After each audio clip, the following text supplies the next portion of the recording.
মুসআব বিন উমাইর তিনি কাফের, কালেমা পড়ে মুসলমান হন নাই, তাতে কি হয়েছে? কিন্তু আল্লাহর নবীর কোরআন তেলাওয়াত শোনার জন্য প্রত্যেকদিন বাইতুল্লাহে আসে। সুবহানাল্লাহ বলে। দেখতে শুনতে একেবারে সুদর্শন একজন যুবক, গায়ের মধ্যে থাকে দামি দামি পোশাক, আছে না? গায়ে দামি দামি পোশাক, দেখতে সুদর্শন, দেখলেই বোঝা যায় কোন অভিজাত ঘরের সন্তান, কোন শিক্ষিত সন্তান। মুসআব বিন উমাইর আল্লাহর নবীর কোরআন তেলাওয়াত শুনে এত পাগল হয়ে যায়, এত পাগল হয়ে যায়। একদিন এসে আল্লাহর নবীকে বলে, ওগো আল্লাহর নবী, আমি প্রতিদিন দাঁড়ায়া দাঁড়ায়া দূর থেকে আপনার কোরআনের তেলাওয়াত শুনি, কিন্তু দূর থেকে কোরআনের তেলাওয়াত শুনে আমার দিল ঠান্ডা হয় না।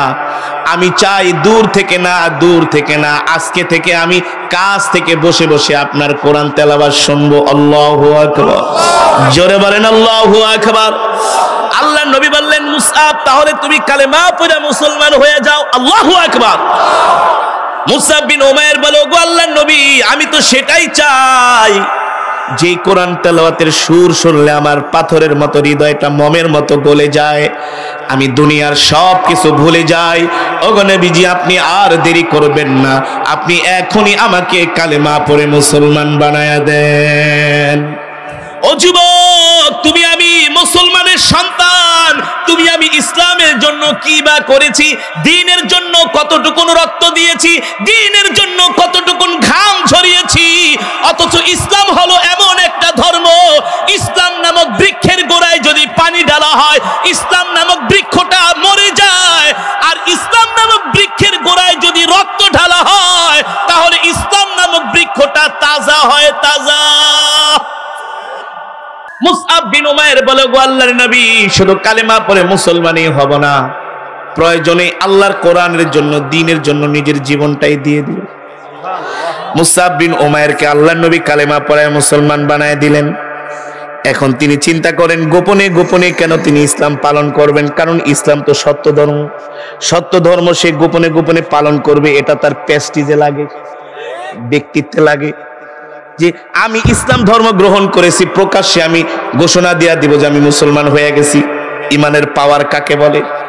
আর আমরা মুসলমানরা হক কথা বলতেই ভয় পাই, কোরআনের কথা বলতেই ভয় পাই, মজলুম আলেমদের কথা বলতে ভয় পাই, কারাবন্দী আলেমদের কথা বলতে ভয় পাই, ঠিক কিনা বলেন?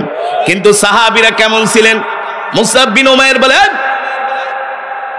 অমুসলিম কাফেরদেরকে আমি কেন ভয় করব? আমি প্রকাশ্যে ঘোষণা করব আমি মুসলমান হয়ে গেছি। আল্লাহু আকবার। তিনি দৌড়ায় বাড়িতে গেলেন, যে তার মাকে ডাক দিছে, তালিয়া আম্মি, ও আম্মি এদিকে আসেন। মুসআব বিন উমাইরের মা আসলো। মুসআব বিন উমাইর বলে, মা, পেঁচায় পুচায় কথা বলা পছন্দ করি না, স্ট্রেট ফরওয়ার্ড বইলা দিলাম। কি বলবা বাবা, এমন করে বলছো কেন? বলে, এতদিন মূর্তি পূজা করতাম, মূর্তি পূজার দিন শেষ, আল কোরআনের বাংলাদেশ, ঠিক কিনা বলেন? মূর্তি পূজার দিন শেষ, মা আমি কালেমা পড়ে মুসলমান হয়ে গেছি। আল্লাহু আকবার, জোরে বলেন আল্লাহু আকবার। মুসআব বিন উমাইরের মা তার বাবাকে ডাকছে, আত্মীয় স্বজনদেরকে ডাকছে, এদিকে আসো, কপাল পুড়ে গেছে। ছেলে যায় মুহাম্মাদের হাতে হাত রেখা কালেমা পড়ে মুসলমান হয়ে গেছে। কি সর্বনাশটা করছে! আসলে তো সর্বনাশ করে নাই, জান্নাতের পথ বেছে নিয়েছি জাহান্নামের পথ থেকে, ঠিক কিনা বলেন? এবার আত্মীয় স্বজনরা শোনার পরে এমন ক্ষিপ্ত হয়েছে মুসআব বিন উমাইরের উপরে। তারা কি করলো যাতে করে সে ঘর থেকে বের হইতে না পারে, এই কারণে তার দুই পায়ের মধ্যে শিকল বাঁধা হলো, হাতের মধ্যে শিকল লাগানো হলো। এত সুন্দর একটা সুদর্শন যুবককে এবার ঘরের খুঁটির মধ্যে বেঁধে রেখেছে, ঘরের খুঁটির মধ্যে বেঁধে রেখেছে। আত্মীয় স্বজন বলে, তুমি আর মুহাম্মাদের দরবারে যাইতে পারবা না, তার সাথে দেখাও করতে পারবা না, তোমাকে চিরজনমের জন্য শিকল দিয়ে আটকায় রাখলাম। ইসলাম গ্রহণ করার কারণে নির্মম নির্যাতন মুসআব বিন উমাইরের উপরে শুরু হয়ে গেল। ঠিকমতো খাওয়াও দেয় না, ঠিকমতো খোঁজ খবরও নেয় না, না খাওয়ায়া তাকে ঘরের মধ্যে শিকল দিয়ে বেঁধে রাখে।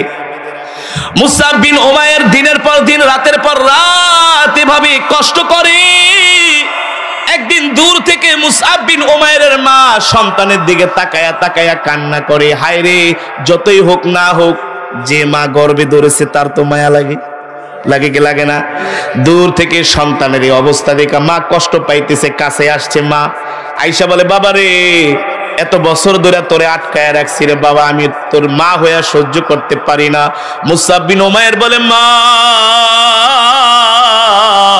যদি আমাকে তুমি ভালোবাসা থাকো আমার হাতের শিকল আর পায়ের শিকলটা ছেড়ে দাও।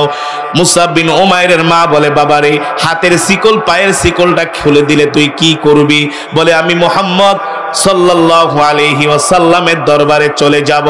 মুসআব বিন উমাইরের মা বলে বাবারে তুই যে কালেমা পড়া মুসলমান হলি আমার জন্য কি তোর মায়া লাগে না? আমি তোকে 10 মাস 10 দিন গর্ভে ধারণ করে লালন করেছি। মুসআব বিন উমাইর বলে মা তোমার জন্য আমার মায়া লাগে, তুমি আমার জন্মদাতা মা, কিন্তু মা তুমি শুইনা রাখো তোমার চাইতেও আমি মুহাম্মদ সাল্লাল্লাহু আলাইহি সাল্লামকে আরো বেশি ভালোবাসি। আল্লাহু আকবার। মা আমি তোমাকে ছাড়তে পারবো, আল্লাহর নবীকে ছাড়তে পারবো? মা তুমি আমার হাতের শিকলটা খুলে দাও, পায়ের শিকলটা খুলে দাও। আপনারাই বলেন একটা মানুষকে দিনের পর দিন শিকল দিয়া বেঁধে রাখলে তার শরীরের অবস্থা কি হয়? আর দেখতে শুনতে কত সুন্দর একজন সুদর্শন যুবক মুসআব বিন উমাইর, দিনের পর দিন রাতের পর রাত ভালো করে না খাওয়া না ঘুম, আল্লাহর নবীর ভালোবাসায় তার আর মন টিকে না, ছটফট করে একেবারে শুকায়া কাঠ হয়ে গেছে। এবার যায় আল্লাহর নবীর সাথে সাক্ষাৎ করলেন। ওগো নবীজি দেখেন আপনার হাতে হাত রেখে কালেমা পড়ে মুসলমান হওয়ার কারণে আমার মা বাবা আমার উপর কেমন নির্যাতন করেছে। আল্লাহর নবী বললেন মুসআব রে তুমি যদি এখন মক্কায় থাকো তোমার উপরে আরো অত্যাচার করবে, তুমি একটা কাজ করো তুমি মক্কা থেকে হিজরত করে মদিনায় চলে যাও।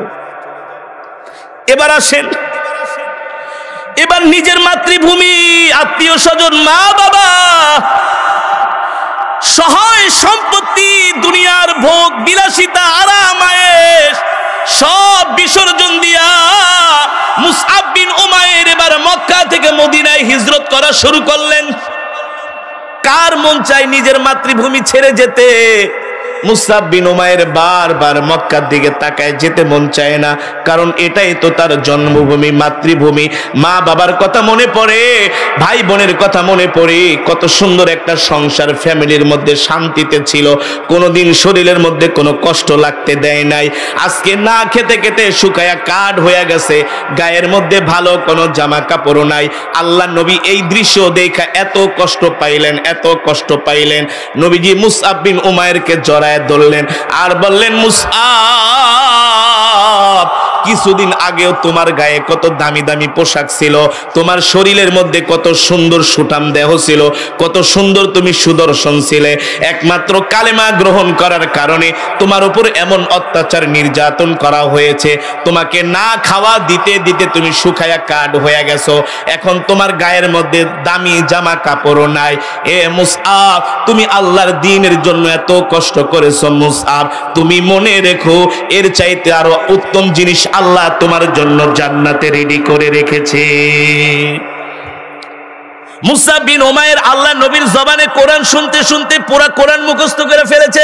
সুবহানাল্লাহ। কোরআনের প্রতি তার এত ভালোবাসা ছিল, কোরআনের প্রতি এত ভালোবাসা ছিল। 2012 সালে আওয়ামী লীগের একটা প্রোগ্রামে সরাদি উদ্যানে ত্রিবার্ষিক কাউন্সিল আমাকে কোরআন তেলাওয়াতের জন্য দাওয়াত দিচ্ছে। অনেক বড় একজন নেতা হিন্দু আইসা বলে হুজুর আপনার কোরআন তেলাওয়াত আমার ভালো লাগে। আমি মনে মনে কই মিয়া ভালো লাগবে না কেন, তোমাদের দাদা আবু জেহেলি তো নবীর কোরআন তেলাওয়াত শুনতো, আর তোমারে তো গনাই ধরি না। আরে কোরআন তো ভালো লাগার জিনিস, ভালো লাগবে, যেটার কাছে লাগবে না বুঝতে হবে ওটার মধ্যে সমস্যা আছে। কথা বল, ওটার মধ্যে শয়তান আছে। আল্লাহর কোরআন যার ভালো লাগে না এটা হলো খাঁটি শয়তান, কোনো ভেজাল নাই। কথা বল, নির্ভেজাল শয়তান।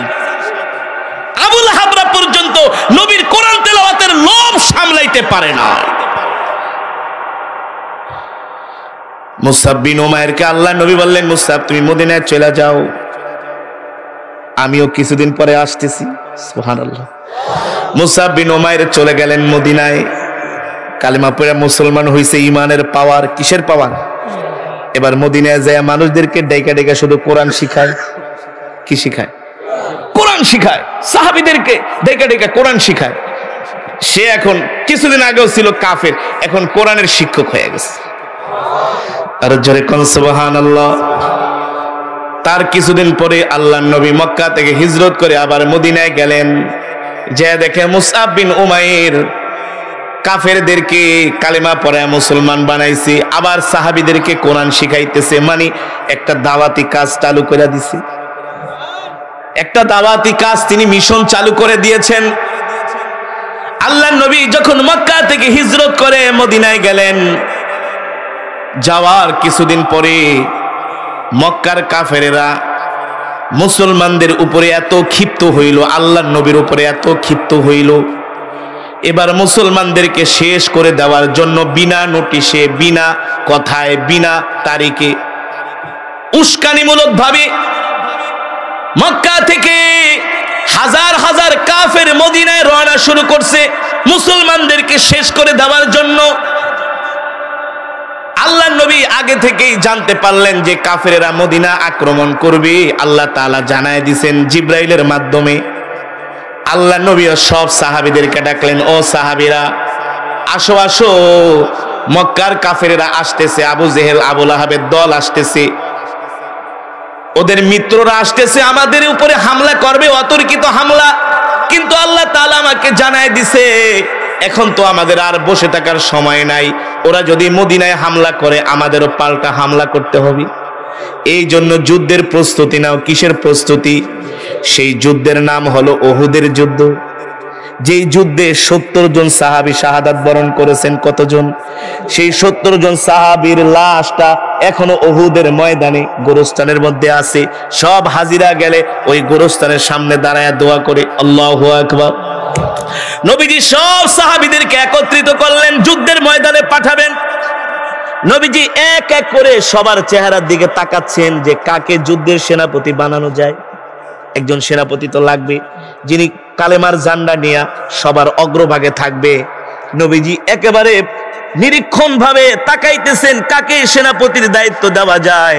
সবার দিকে তাকাইতে তাকাইতে সুদর্শন যুবক মুসআব বিন উমাইরের দিকে নবীজির নজর পড়ছে। আল্লাহু আকবার। নবীজি ডাক দিয়া বলে, মুসআব বিন উমাইর, আজকে উহুদের যুদ্ধের পতাকাটা আমি তোমার হাতে তুলে দিলাম। আল্লাহু আকবার, জোরে বলেন আল্লাহু আকবার। মুসআব বিন উমাইর শক্তিশালী ছিল আর খুব সাহসী ছিল, খুব সাহসী। নবীজি বলে, যাও, উহুদ যুদ্ধের পতাকা তোমার হাতে তুলে দিলাম, তুমি হবা সেনাপতি, তুমি সবার অগ্রভাগে থাকবা। এবার মুসআব বিন উমাইর রাদিয়াল্লাহু তাআলা আনহু আল্লাহর নবীর নেতৃত্বে সাহাবীরা উহুদের ময়দানে চলে গেলেন। নবীজি এক একজনকে পাহারায় নিযুক্ত করলেন, তোমরা এখানে পাহারা দিবা, তোমরা এখানে পাহারা দিবা, আমার অনুমতি ছাড়া তোমরা কেউ পাহারা থেকে সরে যাবা না, যে যেখানে আছো সেখানেই থাকবা। মানে আমিরের নেতৃত্ব, আমিরের যে কোনো কাজ করলে একজন আমির লাগে, নেতা লাগে, লাগে কি লাগে না? আল্লাহর নবী এক একজনকে দায়িত্ব বন্টন করে দিলেন। মক্কার কাফেরেরা আসছিল বুক ভরা আশা নিয়া যে মুসলমানদেরকে শেষ করে দিবে, কিন্তু আল্লাহর নবী সাহাবীরা এমন ভাবে যুদ্ধ পরিচালনা করলেন, সকালবেলা যুদ্ধের ময়দানে নামার সাথে সাথে এক দৌড় খায়া মক্কার কাফেরেরা যুদ্ধের ময়দান থেকে ভয়ে পালায়ে গেছে। এক দৌড় খাইছে, আইছিল যে শেষ করে দিব, কিন্তু এমন মারা মারছে সাহাবীরা, এক মাইরে পুরো ময়দান খালি নাই, কাপুরুষের মতো মক্কার দিকে একেবারে দলবল যা ছিল গনিমত মাল ঠাল ফালায়া, শুধু জীবন নিয়া আর তরবারি নিয়া পালায়া শুধু মক্কার দিকে যাইতেছে ঘোড়া দৌড়ায়া, অস্ত্র শস্ত্র খাবার রসদপত্র যা ছিল সব ফালায়া চলে গেছে। সকালে ধাওয়ানি দিছে আর সারা দিনে আসে না। সাহাবীরা মনে করছে যে হারামজাদারা মাইর খেয়া পালায় গেছে, আর মনে হয় আসবো না। তো সাহাবীরা কি করছে, যে গনিমতের মাল টোকানো শুরু করছে। কাফের তো ওরা অনেক দূরে যায় সংঘবদ্ধ কয় যে দেখি মুসলমানরা কি করে। গোয়েন্দা পাঠাইছে, আয়া দেখে যে সাহাবীরা গনিমতের মাল টোকাইতেছে, মাল সংগ্রহ করতেছে। কারণ সাহাবীরা জানে সন্ধ্যা হয়ে গেছে, এখনো ওরা আসে না, তার মানে ভয় পায়া পালায় গেছে। কিন্তু নবীজি বলছে, সাবধান, যে যেখানে পাহারায় আছো সেখানেই থাকবা, স্থান ত্যাগ করা যাবে না। তো নবীজির এই কথাটাকে তারা ভুলে গেছে, অমান্য করে নাই, ভুলে গেছে সাহাবীরা আনন্দে, যে আসে না আর কি আসবে নাকি। আমরা হইলে তো করতাম, আরো বেশি করতাম। আমরা তো সাথে সাথে মাল টোকানি শুরু করতাম, যে যা পারো তাড়াতাড়ি ল। বাংলাদেশে অনেক জায়গায় মারামারি হইলে লুট করে না, হ্যাঁ হ্যাঁ ঠিক কিনা বলেন? আমরা তো লুট করে সব নিয়ে যেতাম, তো সাহাবীরা তো আল্লাহর পয়গম্বরের সাহাবী, সকাল সন্ধ্যা পর্যন্ত অপেক্ষা করছে, দেখে আসে না কাফেরেরা, সূর্য ডুববে ডুববে অবস্থা, আসে না। তো কিছু সাহাবী দেয়া গনিমতের মাল টোকানো শুরু করলো, মানে চেইন অফ কমান্ড ভেঙে গেছে, যার যার জায়গায় শেষে নাই। কাফেরেরা কি করছে? খালিদ ইবনুল ওয়ালিদের নেতৃত্বে পিছন থেকে সংঘবদ্ধ হয়ে পাহাড়ের চিপা দিয়া, সরু পথ দিয়া অতর্কিত আয়েশা মুসলমানের উপরে হামলা শুরু করছে। অতর্কিত আয়েশা মুসলমানের উপরে কি করছে? হামলা শুরু করছে। কিন্তু মুসলমান তো, সাহাবীরা তো মানে গনিমতের মাল সংগ্রহ করতেছে, তারা জানে না যে ওরা আবার হামলা করবে। মুসলমানরা ছত্রভঙ্গ হয়ে গেছে, এমন অতর্কিত হামলা শুরু করলো কাফেরেরা। কাফেরদের টার্গেট ছিল উহুদের ময়দানে সর্বপ্রথম আল্লাহর নবীকে দুনিয়ার জমিন থেকে বিদায় করে দেওয়া। বলেন নাউজুবিল্লাহ। এই কারণে হাজার হাজার কাফের এসে আল্লাহর নবীকে চতুর্দিক থেকে ঘিরে ধরলেন। এই দৃশ্য যখন মুসআব বিন উমাইর দেখলেন, দূর থেকে তিনি এমন জোরে জোরে আল্লাহু আকবারের তাকবীর দিতেছেন, আল্লাহু আকবার, আল্লাহু আকবার, আল্লাহু আকবার, এমন জোরে জোরে তাকবীর দিতেছেন আর তরবারি এমন করে নাড়াইতেছেন। তার উদ্দেশ্য ছিল তার তাকবীরের আওয়াজ শুনে যাতে কাফেরেরা তার দিকে দৌড়ায়া যায়, নবী যাতে উহুদের ময়দানে নবীর উপরে যাতে আক্রমণ করতে না পারে। এটা ছিল তার একটা কৌশল। ঠিক তার কৌশল কাজও হয়েছে। মুসাইব বিন ওমর কাফেরদেরকে ডাইকা বলে, এই কাফেরেরা, পারলে আমার সাথে লড়তে আয়। তোরা যদি তোদের মায়ের দুধ খেয়ে থাকস আমার সাথে লড়তে আয়। তোরা যদি তোদের সন্তানকে এতিম করতে চাস আমার সাথে লড়তে আয়। কাপুরুষের দল, আল্লাহর নবীর কাছে কেন গেছস? আয়, পারলে আমার কাছে আয়। কাফেরেরা ক্ষিপ্ত হয়ে একে তেলে ওইটারে আগে ধরতে হবে, তাকে আগে মারতে হবে। সব কাফেরেরা আইসা মুসাব বিন উমাইরকে গ্রাউ করছি। ওই দিক থেকে আল্লাহর নবীকে সাহাবীরা এই সুযোগে চতুর্দিক থেকে প্রাচীরের মতো ডাল হয়ে নবীর চতুর্পাশে দাঁড়ায় গেছি। এবার হাজার হাজার কাফেরের সাথে একা মুসাব বিন উমাইর লড়াই করতেছে। আল্লাহু আকবার। নবীর জন্য কেমন ভালোবাসা, নবীর জন্য কেমন ভালোবাসা। বলে, আমার গায়ে কাফেরের তরবারি আঘাত লাগুক, কিন্তু নবীর গায়ে একটা ফুলের টোকাও সহ্য করব না। নিজে ডাকতেছে, আমার সাথে আয়। আপনারাই বলেন, হাজার হাজার মানুষের সাথে কি একজন মানুষ কখনো যুদ্ধ করে জিতা সম্ভব, পারা সম্ভব? তারপরে মুসাব বিন উমাইর এক হাত দিয়া কালেমার পতাকা উঁচিয়ে ধরে আর এক হাত দিয়া তরবারি চালাইতেছেন, কাফেরদেরকে হত্যা করতেছেন। এই দৃশ্য দেখে কাফেররা আরো খেপে গেছে যে আমরা একজন মানুষের সাথে পারতেছি না, এটা মানুষ নাকি অন্য কিছু, সবাই মিলা ওরে ধর। এবার চতুর্দিক থেকে মুসাব বিন উমাইরকে তারা ঘিরে ধরলেন। একজন কাফের এসে মুসাব বিন উমাইরের ডান হাতে একটা কোপ মারলেন। এক আঘাতে মুসাব বিন উমাইরের ডান হাত কেটে গেল।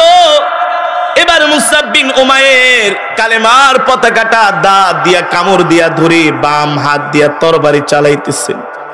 একা হাজার হাজার কাফেরের সাথে তিনি একা লড়াই করতেছেন। একজন কাফের পিছন দিক থেকে এসে মুসাব বিন উমাইরকে উমাইরের বাম হাতে তরবারি দিয়ে আঘাত করলেন। বাম হাত দেহ থেকে বিচ্ছিন্ন হয়ে পড়ে গেল। এবার ডান হাতও নাই, বাম হাতও নাই। মুসাব বিন উমাইর কালেমার পতাকাটা দাঁত দিয়ে চিবি ধরে আল্লাহু আকবারের ধ্বনি দিচ্ছেন। কাফেরেরা চতুর্দিক থেকে তীর নিক্ষেপ করতেছেন, বর্ষা নিক্ষেপ করতেছেন। তীর আর বর্ষার আঘাতে মুসাব বিন উমাইরের দেহটা ক্ষত বিক্ষত হয়ে তিনি উহুদের ময়দানে সেই জায়গায় লুটায়া পড়লেন। আর সেই জায়গায় তিনি শাহাদাতের অমীয় সুধা পান করে জান্নাতের মেহমান হয়ে গেলেন। ওই দিক থেকে সাহাবীরা আল্লাহর নবীকে চতুর্দিক থেকে ঘিরে ধরেছে। মদিনায় খবর হয়ে গেল, শুনছনি আল্লাহর নবীকে কাফেরেরা শহীদ করে ফেলেছে। এই কথা শোনার পরে মদিনার ছোট ছোট বাচ্চারা, মহিলারা দৌড়ে দৌড়ে উহুদের ময়দানে আসতেছি। বলে, কোথায় যাও? বলে, আমি যাচ্ছি উহুদের ময়দানে। আরে জানোনি তোমার সন্তান তো শহীদ হয়ে গেছে। মদিনার মহিলারা বলে, জানতে চাই না। তোমার স্বামী তো শহীদ হয়ে গেছে। বলে, জানতে চাই না। তোমার 2 সন্তান তো শহীদ হয়ে গেছে। বলে, জানতে চাই না। আগে বলো আমাদের কলিজার টুকরা নবী কেমন আছে। সব শেষ হয়ে যাক, কলিজার টুকরা নবী কেমন আছে আগে বলো। আল্লাহু আকবার। মুসআব বিন উমাইরের স্ত্রীর নাম ছিল হামনা। সেও দৌড়ায় উহুদের ময়দানে আসছে, সেও দৌড়ায় দৌড়ায় উহুদের ময়দানে আসছে। যুদ্ধ শেষ হয়ে গেল। আল্লাহর নবী সব সাহাবীদের লাশগুলো একত্র করতেছেন। আল্লাহর নবী সবাইকে কবর দেওয়ার জন্য লাশগুলো সংগ্রহ করতেছেন। দেখা গেল যুদ্ধের এক কোণার মধ্যে যেখানে কাফেরদের বীর ছিল, ওই জায়গায় আল্লাহর নবীর প্রিয় সাহাবী মুসআব বিন উমাইর, মুসআব বিন উমাইর রাদিয়াল্লাহু তাআলা আনহুর নিথর দেহটা মরুভূমির মধ্যে পড়ে আছে। কাফেরের এমন তরবারি দিয়া তীর দিয়ে আঘাত করছে, পুরা চেহারাটা রক্তাক্ত হইয়া মরুভূমির বালিতে পুরা চেহারাটা একেবারে আচ্ছন্ন হয়ে গেছে, চেহারা আর চিনা যায় না। মুসআব বিন উমাইরের দুই হাত নাই, তার নিথর দেহটা উহুদের ময়দানে পড়ে আছে। আল্লাহর নবী ডাক দিলেন, আবার সাহাবীর লাশটা আমার কাছে নিয়ে আস। দেখলেন ডান হাতও নাই, বাম হাতও নাই। সাহাবী মুসআব বিন উমাইর কালিমার পতাকাটা দাঁত দিয়ে কামড়ে ধরে আছে। শরীরে এত তীরের আঘাত, তরবারির আঘাত, পুরা শরীরটা একেবারে রক্তাক্ত হয়ে গেছে। নবীজি সহ্য করতে পারলেন না, নবীজি সহ্য করতে পারলেন না, নবীজি কান্না করে দিলেন। এবার নবীজি মুসআব বিন উমাইরের লাশটা আল্লাহর নবীর কাছে আনা হলো। নবীজি তার স্ত্রী হামনাকে ডাক দিলেন, হামনা, এই যে দেখো তোমার মামা এখানে শাহাদাত বরণ করেছেন, এই যে দেখো তোমার ভাই শাহাদাত বরণ করেছেন। লাশ পর্যায়ে আল্লাহর নবী বলে, দেখো তোমার প্রিয় স্বামী মুসআব উহুদের ময়দানে শাহাদাত বরণ করেছেন। আহারে, একজন স্ত্রী যখন দেখে যুদ্ধের ময়দানে স্বামীর লাশটা পড়ে আছে, দুই হাত নাই, চেহারায় রক্ত, মরুভূমির বালুতে পুরা চেহারা চিনা যায় না, এই অবস্থা দেখা মুসআব বিন উমাইরের স্ত্রী হামনা চিৎকার করে কান্না করতেছে আর বলে, প্রিয় স্বামী, আপনি আমাকে একা করে চলে গেলেন, কেবলই তো কিছুদিন আগে আমাকে বিবাহ করে এনেছিলেন, ভালো করে পরিচয় হলো না, সাক্ষাৎ হলো না, এভাবে করে আপনি আমাকে বিধবা করে চলে গেলেন। আল্লাহ নবী এই দৃশ্য দেখে আর সহ্য করতে পারলেন না। নবীজি ডাক দিয়া বলে, হামনা রে, কেঁদো না, কেঁদো না, আল্লাহ তাআলা এর থেকে তোমাদের জন্য উত্তম জিনিস জান্নাতের মধ্যে রেখেছেন। এবার নবীজি নিজের হাতে মুসআব বিন উমাইরকে কবর দিবেন, কিন্তু কাফনের কাপড় নাই। এমন একটা শোচনীয় অবস্থা, কাফনের কাপড় নাই। মুসআব বিন উমাইরের গায়ের মধ্যে যে কাপড়টা ছিল ওইটা দিয়েই আল্লাহর নবী শরীর ঢাকার চেষ্টা করতেছেন। মাথা ডাকলে পা খালি হয়ে থাকে, পা ডাকলে মাথা খালি হয়ে থাকে, কাফনের কাপড়টা পর্যন্ত পায় নাই। শেষ পর্যন্ত আল্লাহর নবী বললেন, ঠিক আছে, আমার সাহাবীর মাথাটা ঢাইকা দাও, চেহারাটা ঢাইকা দাও, পা ঢাকার দরকার নাই। পা খালি ছিল, শুধু চেহারা আর শরীরটা ঢেকে। আল্লাহর নবী মুসআব বিন উমাইরের দিকে তাকায় বললে, মুসআব রে, আমি তো আমার নিজের চোখে দেখেছি, তুমি ছিলা মদিনার মক্কার সম্ভ্রান্ত পরিবারের সন্তান, তুমি কি পোশাক আশাক পরতা এটা আমি আমার নিজের চোখে দেখেছি রে মুসআব। তুমি কত দামি দামি পোশাক পরতা, ভালো ভালো খাবার খাইতা, তোমার সম্পদের কোনো অভাব ছিল না, তুমি ছিলে সম্ভ্রান্ত পরিবারের সন্তান। আজকে দ্বীনের জন্য, ইসলামের জন্য কাফনের কাপড়টাও তোমার গায়ে ভালো করে জুটে নাই। আমি নবী সহ্য করতে পারি না। উহুদের ময়দানে হাত তুলে আল্লাহর কাছে দোয়া করলেন, আল্লাহ,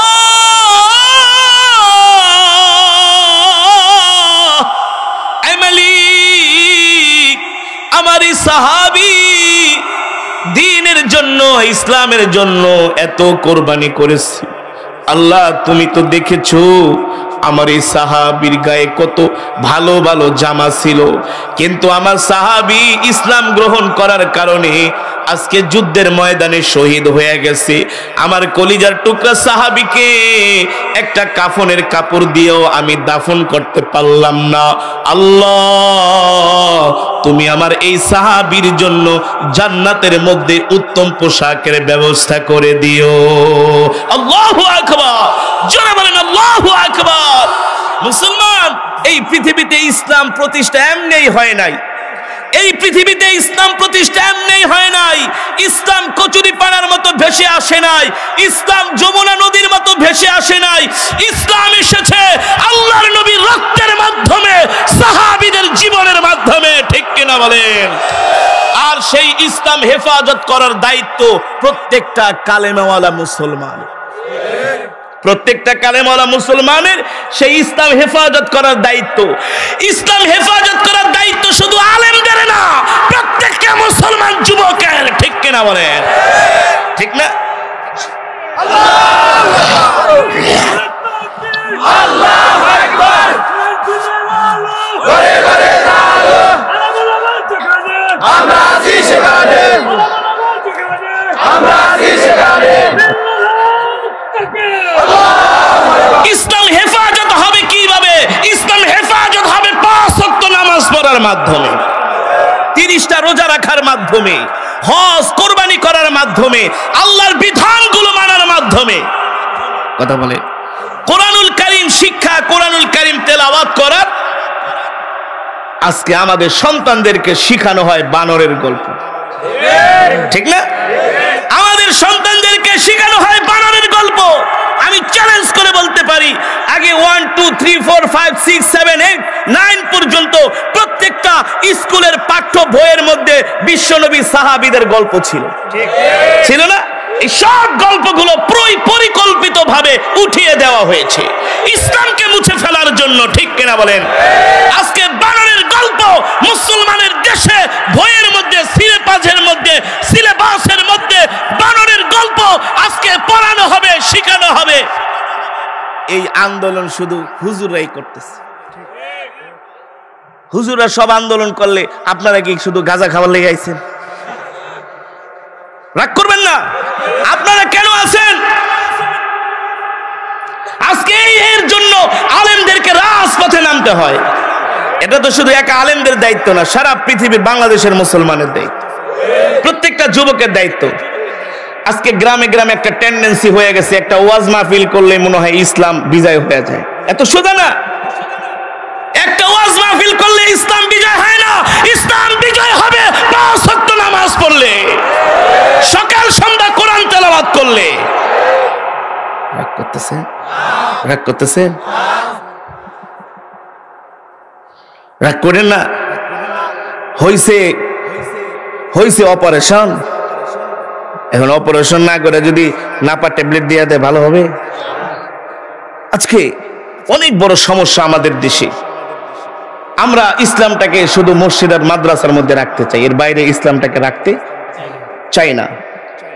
এই কারণে আমি আপনাদেরকে বলবো, যেমন ওয়াজ মাহফিল হয়, ওয়াজ মাহফিলে যেমন মানুষের সমাগম হয়, মসজিদও এমন মুসল্লির সমাগম হতে হবে। আমার কথাটা ঠিক না বেঠিক? ঠিক না বেঠিক? হ্যাঁ, জুমার নামাজে যেমন মুসল্লি হয়, 5 ওয়াক্ত নামাজে এমন মুসল্লি হতে হবে, ঠিক না? তাহলে ইসলাম হেফাজত থাকবে। কোরআন হাদিসের কোথাও নাই আল্লাহ ইসলাম হেফাজত করবে। ইসলাম হেফাজত করবে আল্লাহর বান্দারা, আপনাদের মতো মুসলমানেরা, ঠিক কিনা বলেন? আল্লাহর দ্বীন মানার মাধ্যমে।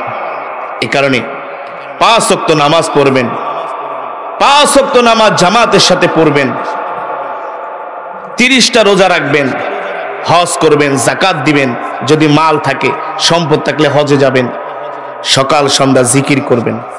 ওয়াজ শুনে গেলেন, প্যান্ডেলের বাইরে যাওয়ার পরে শেষ। প্যান্ডেলের বাইরে যাওয়ার পরে কি শেষ? আর মনে থাকে না, আর মনে থাকে না। 30 বছর ধরে ওয়াজ শোনে, কিন্তু সূরা ফাতিহাটাই সহি করে পড়তে, 30 বছর ধরে ওয়াজ শোনে, সূরা ফাতিহাটাই সহি করে পড়তে পারে না। ওয়াজ মাহফিলে আইসা কোন জায়গায় সুবহানাল্লাহ, কোন জায়গায় আলহামদুলিল্লাহ, কোন জায়গায় ইনশাআল্লাহ বলবো সেটাই জানে না। মানে মন দিয়া ওয়াজ শোনে না, শুধু সুরের মোড় শোনায় হারায় যায়। মাহফিলে গেলে হুজুর এমন কেরাতে টান দিবেন যাতে মাইকে তারমার ছিঁড়া যায়, যাতে মানুষগুলা ঘর থেকে দূরে আয় পড়ে। এমন কেরাত পড়বেন যাতে চোখ দিয়া পানি চলে আসে, এমন ওয়াজ করবেন যাতে চোখ দিয়া পানি চলে আসে। আরে একদিনের ওয়াজই কি একেবারে হেদায়েত হয়ে যাবে?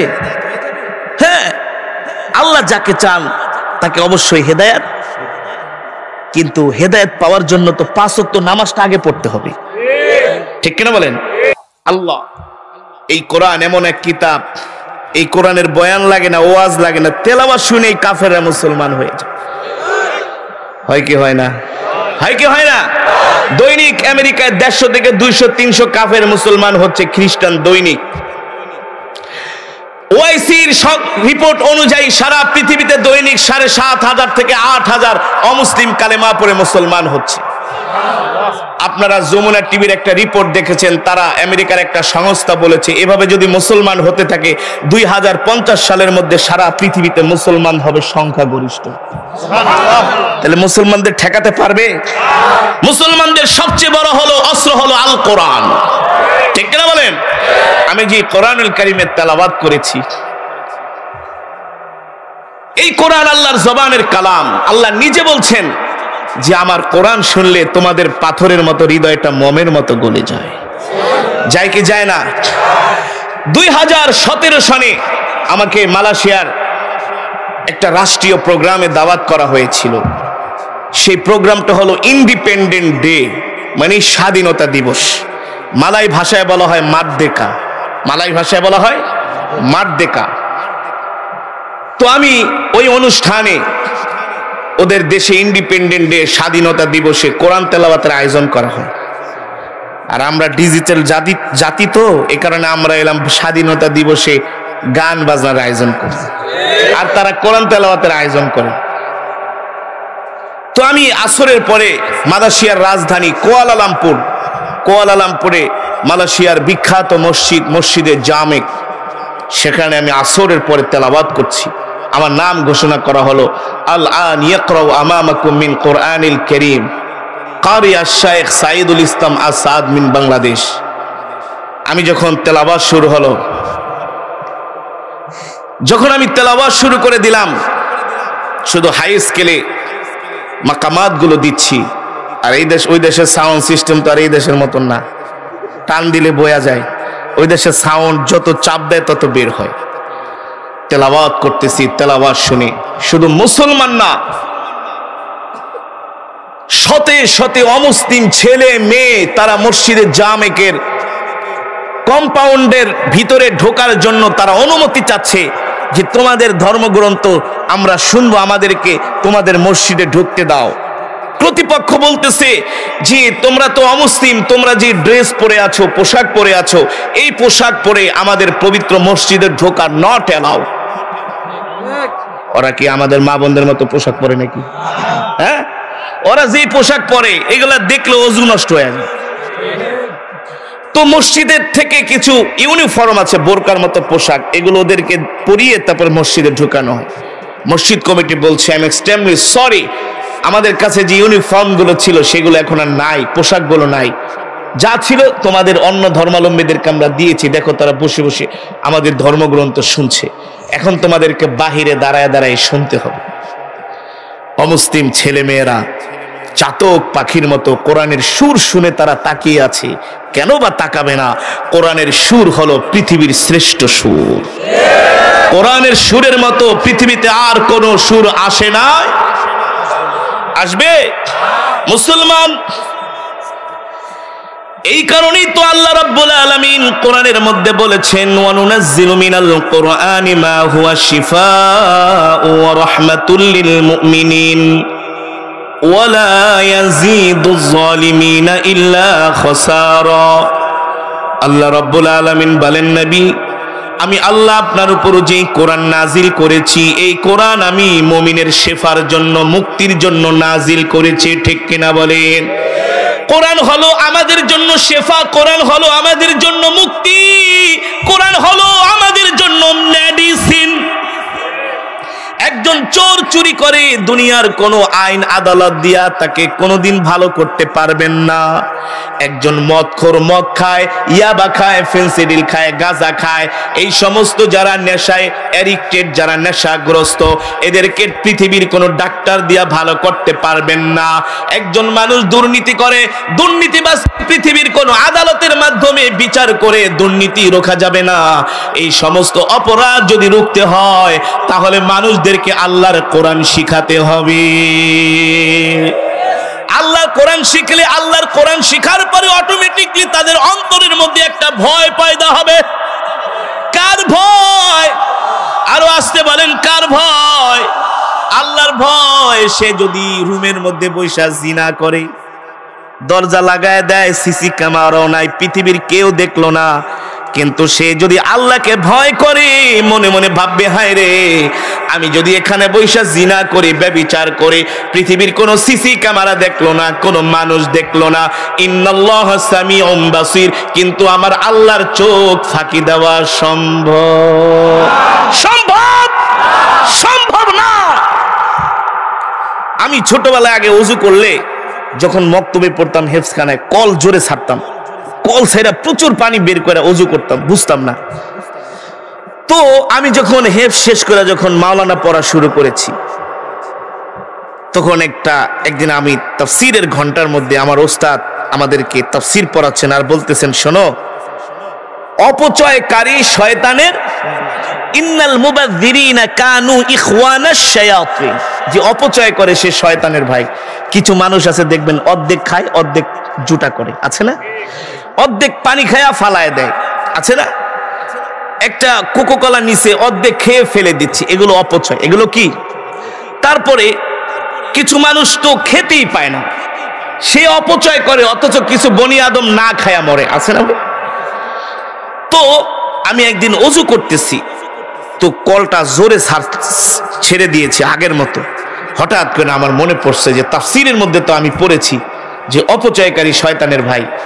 এখন আমি কল ছাইরা জোরে জোরে ওযু করতেছি, প্রচুর পানি পড়তেছে, অথচ এত পানি আমার দরকার।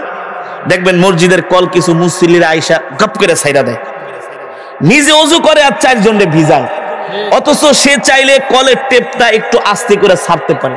আস্তে করে পানি ছাড়লে কিন্তু ওযু করে আরো আরাম, আর জোরে ছাড়লে কিন্তু পানি গায়ে লাগে না, খালি ছিটা যায় পানি স্পিডের কারণে, আর আশেপাশের মানুষগুলারও ভিজায় আর পানিও কিছু গেলে আবার চিতা যাবে। ওই তোমার কি? যদি বলেন ভাই কলটা একটু আস্তে আস্তে, তোর কি? ডাইরেক্ট দেখবেন কাউন্টার দিবে, তোর কি?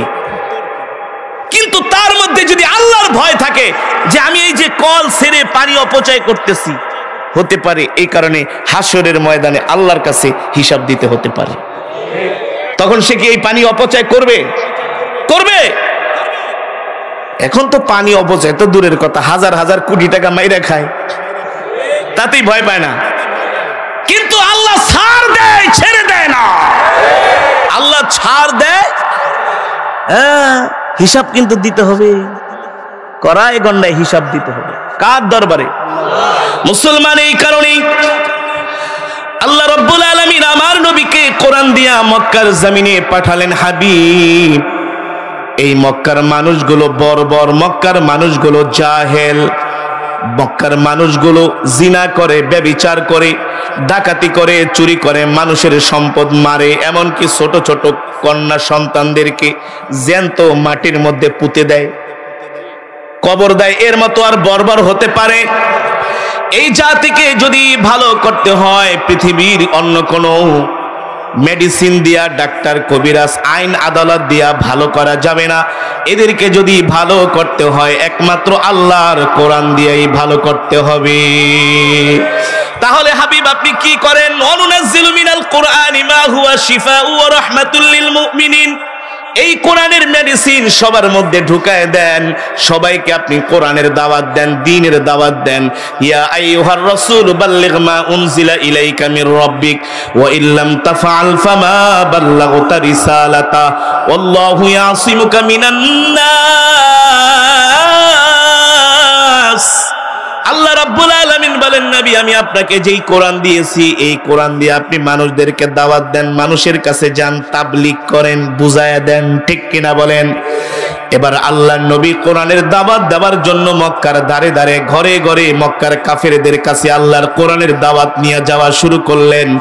মক্কার কাফেরেরা কোরআনের দাওয়াত গ্রহণ করে না, উল্টা আমার নবীকে মক্কার কাফেরেরা মিথ্যাবাদী বলে। বলেন নাউজুবিল্লাহ। কিন্তু একদল যুবক আবার আইসা ঠিকই নবীজির কোরআন তেলাওয়াত শুনে। আল্লাহু আকবার, জোরে বলেন আল্লাহু আকবার। সেই 1450 বছর আগ থেকে শুরু করে অদ্যাবধি পর্যন্ত কোরআনের বিরুদ্ধে বিরুদ্ধচারণকারী ছিল, আছে কিয়ামত পর্যন্ত। আবার আল্লাহর কাছে এমন পেয়ারা বান্দা আছে যারা কোরআনের জন্য নির্দ্বিধায় নিজের জীবনটাও দিয়ে দিতে পারে। আমরা কোরআনকে ভালোবাসি, শয়তানকে বলতে চাই, শয়তান এতদিন যা করছো না করছো, কোরআন পায়া তোরে ভুলে গেছি, তোর সময় নাই। ঠিক কিনা বলেন? আমরা কার গোলাম? আরো জোরে বলেন, কার গোলাম? আমাদের হায়াতের মালিক কে? আমাদের রিজিকের মালিক কে? আমাদের হায়াতের মালিক আল্লাহ, রিজিকের মালিক আমরা। আমরা এক আল্লাহর গোলামি করি। ঠিক কিনা বলেন?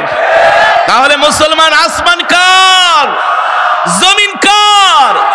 আসমান যার, আইন চলবে তার। জমিন যার, বিধান চলবে তার। আল্লাহর জমিনে অন্য কোন তন্ত্র মন্ত্র কুফরি মতবাদ চলতে দেওয়া যাবে না। যার জমিন তার আইন, যার আসমান তার বিধান। ঠিক কিনা বলেন?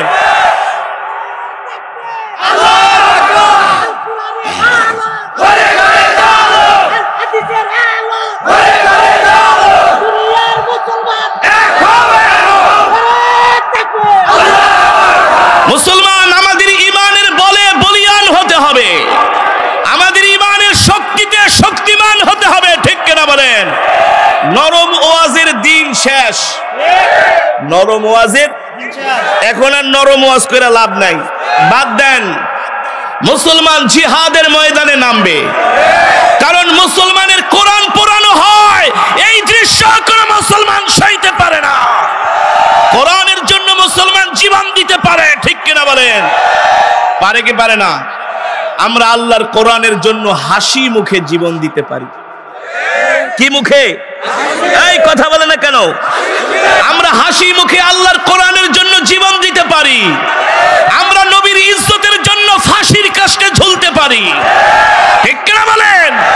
আমরা ইসলামের জন্য সন্তানকে এতিম করতে পারি, স্ত্রীকে বিধবা করতে পারি।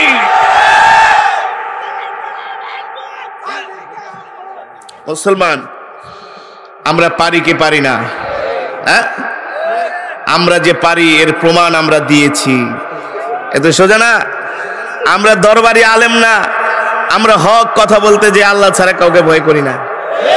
আরে ঢাকার শহরেই তো, রাজধানীতেই তো হক কথা বলেন, এটা তো সিরাজগঞ্জের শহর। এটা কই? আমরা তো রাজধানীতে বুক ফুলায়া কোরআনের কথা বলি, ইসলামের কথা বলি। আসছি একদিন, যাব একদিন। মৃত্যুকে কখনো হক্কানি আলেমরা ভয় করে না, দরবারি আলেমরা ভয় করে। ঠিক কিনা বলেন? মুসলমান, সারা পৃথিবীতে আজকে কোরআনে আগুন দেওয়া হয়। নাউজুবিল্লাহ বলেন। সারা পৃথিবীতে কোরআনের কপিকে আগুন দেওয়া হয়। এটা দেখার পরে কোন মুসলমানের অন্তরে যদি কষ্ট না লাগে, ওটা মুসলমান না, ওটা মুনাফিক, ইহুদি খ্রিস্টানদের দালাল। যারা কোরআনে আগুন দিয়েছে, আল্লাহ আপনি তাদের ধ্বংস করে দিন, ওদের 14 গোষ্ঠী ধ্বংস করে দিন, আবু জেহেল আবু লাহাবের মতো ধ্বংস করে দিন। ঠিক কিনা বলেন? যুবক মুসলমান, আমাদের ঈমানের পরীক্ষা দেওয়ার সময় আসছে। ঠিক না? ঈমানের পরীক্ষা দিতে হবে। এই ইসলামের জন্য, এই দ্বীনের জন্য, এই কোরআনের জন্য আল্লাহর নবী তায়েফের ময়দানে রক্ত দিয়েছেন, উহুদের ময়দানে দান মোবারক শহীদ করেছেন। আল্লাহর নবীর সাহাবীরা এই কোরআনের জন্য, ইসলামের জন্য, দ্বীনের জন্য তারা মা বাবা, আত্মীয় স্বজন, পরিবার পরিজন, এমনকি নিজের মাতৃভূমি ছেড়েছেন একমাত্র দ্বীনের জন্য। আমরা সেই বিশ্ব নবীর শিষ্য। এই পৃথিবীর বয়স আর বেশি দিন নাই। এক এক করে আমেরিকা, রাশিয়া কিন্তু তৃতীয় বিশ্বযুদ্ধ লাগাই দিতেছে। পারমাণবিক বোমার বোতাম টিপলেই কিন্তু সারা পৃথিবীতে মিনিমাম 5 কোটি মানুষ মারা যাবে, কম হলেও। আর কত যে পঙ্গু হবে, কত যে লুলা হবে, ল্যাংড়া হবে, কানা হবে, সেটার আর বলার। নবী সাল্লাল্লাহু আলাইহি ওয়াসাল্লাম বলেছেন, নবীজি সাল্লাল্লাহু আলাইহি ওয়াসাল্লাম বলেছেন, শেষ জামানায় একটা মালহামা হবে। কি হবে? তৃতীয় বিশ্বযুদ্ধ হবে। এই যুদ্ধে যত পারমাণবিক বোমা, ট্যাঙ্ক, কামান ঠামানি সব শেষ হয়ে যাবে। পৃথিবীর পরাশক্তিগুলো ভেঙে খান হয়ে যাবে। আর সেই দিন বেশি দূরে নয়, এই পৃথিবীর রাজত্ব মুসলমানের হাতে চলে আসবে ইনশাআল্লাহ। 100 বছর পরে পরে একটা পরিবর্তন হয়। খেলাফত বিলুপ্ত হয়েছে, 99 বছর হয়ে গেছে, 24 সালে 100 বছর পূর্ণ হবে। ইহুদি খ্রিস্টান, আমরা তো কোরআন নিয়ে গবেষণা করি না, আমরা তো আছি শুধু মেসি আর রোনাল্ডোরে নিয়ে, ঠিক না? বাঙালি হুজুকে মাতাল, আমরা আছি ফুটবল খেলা নিয়ে, আমরা আছি বাংলা সিনেমা নিয়ে আর টাঙ্গাইলা ভাষায় কৌতুক নিয়ে। হ্যাঁ, চায়ের দোকানে দেখে আর খিলখিল করে হাসে। আর ইহুদি খ্রিস্টানরা তারা গবেষণা করে বাইর করতেছে যে আমাদের সময় কিন্তু ফুরায় আসছে, অমুসলিমদের সময় ফুরায় আসছে, কারণ তারা 100 বছর যাবত মুসলমানের উপর অত্যাচার করতেছে। এই পৃথিবীর জমিনে ইসলাম বিজয়ের সুবহে সাদিক উদিত হয়েছে, শুধু সকাল হওয়া বাকি। সুবহে সাদিক উদিত হয়েছে, ইসলাম বিজয়ের আজান শুরু হয়ে গেছে। উদাহরণ দিব, আফগানিস্তানের মোল্লাদের কাছে, নিরস্ত্র মোল্লাদের কাছে রাশিয়া মাইর খাইছে। আমেরিকা 20 বছর মোল্লাদের মাইর খায়া আফগানিস্তান থেকে পালাইছে। এখন ওই আফগানের মোল্লাদের কাছে ডরে আর কেউ যাইতে চায় না, এই মোল্লাদের সাথে পারা যায় না, ঠিক কিনা বলেন? দুর্বল একটা শক্তি সারা পৃথিবীকে পরাস্ত